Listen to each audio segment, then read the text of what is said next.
ছাত্ররা তাদেরকে কিন্তু দেশ ছেড়ে পালাতে হবে যদি ফাঁসির রশি যদি এড়িয়ে বাঁচতে চায় ফাঁসির রশি থেকে। অন্তর্বর্তী সরকারের সাথে হাসনাত সার্জিসদের সম্পর্কে কি দূরত্ব বাড়ছে? মনে আছে আমিও ছিলাম যে উনি আর থাকবেন না, উনি টুঙ্গিপাড়ায় চলে যাবেন, উনি শেষ জীবন ওখানেই কাটাবেন, এরকম একটি বিষয় ছিল।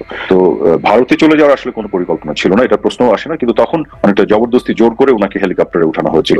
শেখ হাসিনা অতি শীঘ্রই বাংলাদেশে আসছে, এমনকি সমন্বয়কদের ফাঁসির দড়ি রেডি হচ্ছে, তারা ফাঁসিতে ঝুলবে, এরকমই ভয়ঙ্কর মন্তব্য করেছেন সাবেক একজন মেজর। এমনকি শেখ হাসিনা দেশ ত্যাগ করতে চাননি, তিনি বাংলাদেশে থাকতে চেয়েছিলেন বলেছেন এ আরাফাত। তথ্যমন্ত্রী এই বক্তব্যটি শুনলে আপনি বুঝতে পারবেন যে তাকে কে বাধ্য করেছে দেশ ছেড়ে পালাতে।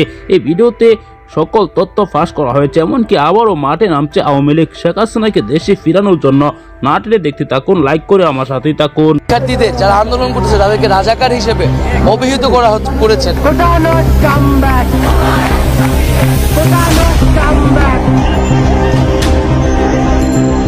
এই একই বিষয় উনি 4 তারিখেও বেশ কয়েকবার বলেছিলেন। আমার নিজেরও মনে আছে, আমিও ছিলাম যে উনি আর থাকবেন না, উনি টুঙ্গিপাড়ায় চলে যাবেন, উনি শেষ জীবন ওখানেই কাটাবেন, এরকম একটি বিষয় ছিল। কিন্তু যেটি হলো যে 5 তারিখে যখন উত্তরা দিক থেকে আসলে ছেড়ে দেওয়া হলো এবং তারপরে মাননীয় প্রধানমন্ত্রীকে এসে বলা হলো যে না, মব চলে আসছে এবং মাননীয় প্রধানমন্ত্রীকে যদি তারা গণভবন থেকে রিমুভ না করে তাহলে এসএসএফ এবং পিজিআর এর যে অব্লিগেশন আছে, কনস্টিটিউশনাল অব্লিগেশন, তাদেরকে কিন্তু গুলি ছুটতে হবে এবং মাননীয় প্রধানমন্ত্রীকে ওখান থেকে শিফট না করলে সেক্ষেত্রে দেখা যাবে যে আবার ক্যাজুয়ালিটি হওয়ার সম্ভাবনা আছে। তো তারা একটা হিসেব করে বলল যে 45 মিনিটের মতো সময় পাওয়া যাবে, এই মব এখানে আসছে। তো তখন উনি বলেছেন ঠিক আছে, উনি যদি বঙ্গভবনে না যেতে পারেন উনি টুঙ্গিপাড়ায় চলে যাবেন। তো ভারতে চলে যাওয়ার আসলে কোনো পরিকল্পনা ছিল না, এটা প্রশ্নও আসে না। কিন্তু তখন আমি যতটুকু জেনেছি পরবর্তীতে উনাকে অনেকটা ফোর্স করে, অনেকটা জবরদস্তি জোর করে উনাকে হেলিকপ্টারে উঠানো হয়েছিল, নিয়ে যে দেশের বাইরে পাঠিয়ে দেওয়ার একটা বিষয় ছিল। কিন্তু উনি কিন্তু শেষ পর্যন্ত উনি টুঙ্গিপাড়ায় চলে যেতে চেয়েছিল, দেশ ছাড়তে উনি চান।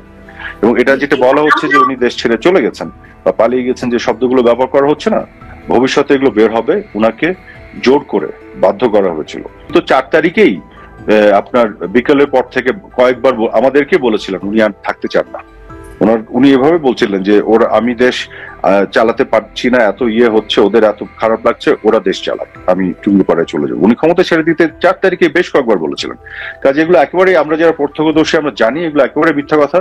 এবং যেটি হয়েছিল, হ্যাঁ, যেটি সজীব অজিত জয়কে ফোন করে তাকে যেটা বোঝানোর ব্যাপার ছিল সেটা হচ্ছে উনি দেশ ছাড়তে চাচ্ছিলেন না, উনি ক্ষমতা তো আগে দিনই ছাড়তে চেয়েছিলেন এবং উনি বলেছিলেন উনি পদত্যাগ পত্র লিখে সাইন করবেন রাষ্ট্রপতির কাছে, যে উনি এটা হস্তান্তর করবেন এবং পরবর্তী সরকার যেই আসবে, যেভাবে আসবে সেটি উনি ওভারসি করবেন।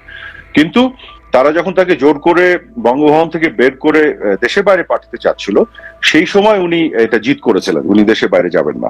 তখন ওই শেখ রেহানাকে দিয়ে বোঝানোর ব্যাপার বা জয়কে ফোন করা হয়েছিল, এই বিষয়গুলি ঘটেছে।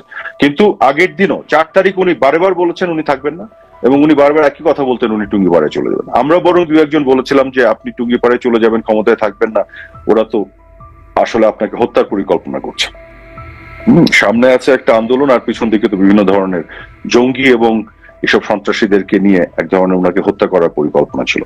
তো এই ধরনের অনেক কমপ্লিকেটেড একটা সিচুয়েশন ছিল 4 তারিখ 5 তারিখে পুরোটা মিলে। তো এইগুলো সত্য আস্তে আস্তে ধীরে ধীরে বের হবে ভবিষ্যতে।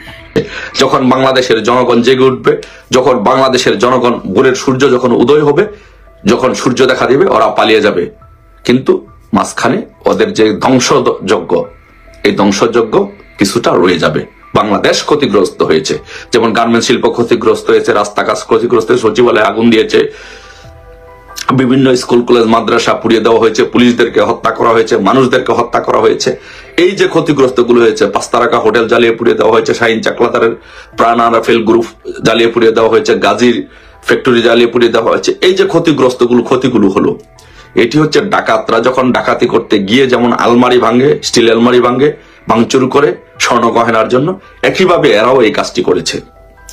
বাট ইনশাল্লাহ অতি শীঘ্রই ভোরের সূর্য দেখা দিবে। সূর্য উঠতে শুরু করেছে, ভোরের সূর্য উঠতে শুরু করেছে, মানুষ জেগে উঠতে শুরু করেছে। আজকে ওদের ডাকে কেউ সাড়া দেয়নি, ওরা এখন পালাবার সময়। তাই আমি বলবো সবাইকে জেগে উঠুন, ঐক্যবদ্ধভাবে জেগে উঠুন। বাংলাদেশ আওয়ামী লীগ যখন ঐক্যবদ্ধভাবে জেগে ওঠে, তখন পাকিস্তানি দোসররা পালিয়ে যায় দেশ থেকে। পাকিস্তান পালিয়ে গিয়েছিল, পাকিস্তানের দোসররা পালিয়ে যাবে। আর এই কবর, ফাইনাল কবর ওদের রচিত হবে যেদিন ডোনাল্ড ট্রাম্প শপথ নেবে। ডোনাল্ড ট্রাম্প শপথ নেওয়ার পরে ওদের ফাইনাল কবর রচিত হবে। সেই পর্যন্ত সবাই সকলে ঐক্যবদ্ধভাবে থাকুন, ধৈর্য ধরুন, সাহস রাখুন, মনোবল রাখুন। ইনশাল্লাহ কেউ ভুলে যাবেন না। শুধু অতীতের কথা একবার চিন্তা করে দেখুন, ৭৫ সালে আমাদের উপর কত বড় বিপদ নেমে এসেছিল।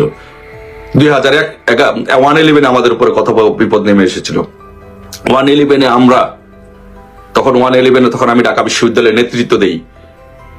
এই 111 ফখরুদ্দিন মঈনুদ্দিন সরকারের বিরুদ্ধে আমরা অল্প সংখ্যক লোক বিভিন্ন বাসায় লুকিয়ে লুকিয়ে আমরা তখন আন্দোলন করেছিলাম।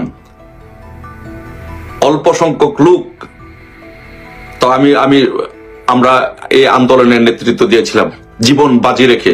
তারপরে সেখান থেকে আস্তে আস্তে আস্তে আস্তে গণজোয়ার সৃষ্টি হয়েছিল। মঈনুদ্দিন ফখরুদ্দিন পালিয়ে গিয়ে নির্বাচন দিতে বাধ্য হয়েছিল, আওয়ামী লীগ ক্ষমতা এসেছিল। একইভাবে আর সেই আওয়ামী লীগের তুলনায় এখন আওয়ামী লীগ অনেক শক্তিশালী, হাজার গুণ শক্তিশালী। তাই আপনাদেরকে সবাইদেরকে বলবো, কেউ মনোবল হারাবেন না, ধৈর্য ধরুন, মনোবল বৃদ্ধি করুন, মনোবল শক্ত করুন। বিজয় আমাদের সুনিশ্চিত। আজকে এই সমন্বয়কদের মৃত্যু হয়েছে। এই বাংলাদেশে এখন শুধু এদের কবর রচনা করার সময়। আমরা ইনশাল্লাহ বাংলাদেশে এই সমন্বয়কদের, জামাতের বি টিম ৭১-এর পরাজিত শক্তির দূষর, আলবদর আল শামসদের দূষরদের বাংলাদেশের মাটি থেকে ইনশাল্লাহ কবর রচনা করে ইনশাল্লাহ আমরা আমাদের বাংলাদেশকে আবার এদের কাছ থেকে, ডাকাতদের কাছ থেকে আমরা বাংলাদেশকে উদ্ধার করব। সেই পর্যন্ত সকলকে ঐক্যবদ্ধভাবে, ইস্পাত কঠিন দৃঢ়তার মধ্যে আমাদের থেকে সেই আন্দোলনটুকু আমাদের চালিয়ে যেতে হবে। আমাদের সকলকে একসাথে কাজ করতে হবে। দর্শক, অন্তর্বর্তীকালীন সরকার যখন ক্ষমতা দখল করেছে তারপর থেকেই বাংলাদেশের সকল জিনিসপত্রের দাম একে একে বৃদ্ধি পাচ্ছে, এটা সকলে জানে। দর্শক, অন্তর্বর্তীকালীন সরকারের প্রধান উপদেষ্টা ডক্টর মোহাম্মদ ইউনূস কিন্তু বিশ্বের সুনামধন্য একজন ব্যক্তি, অনেকেই মনে করেন, কিন্তু তিনি দেশ চালানোর জন্য এতটা সুনামধন্য নয়। কেননা দেশ চালানোর জন্য যে একটি অভিজ্ঞতা প্রয়োজন হয় তার কিন্তু সেটি নেই। তিনি কখনো রাজনীতি করেননি, তিনি উপদেষ্টা হয়ে তিনি কি করবেন এরকমই এখন প্রশ্ন করছে সাধারণ জনগণ। কিন্তু অন্যান্য উপদেষ্টারাও ভালোভাবে কাজ করতে পারছে না, সেজন্যই সকল জিনিসপত্রের দাম একে একে বৃদ্ধি পাচ্ছে। অন্তর্বর্তীকালীন সরকার গঠন হওয়ার পর সাধারণ জনগণ এখন তারই পদত্যাগ চাইছে।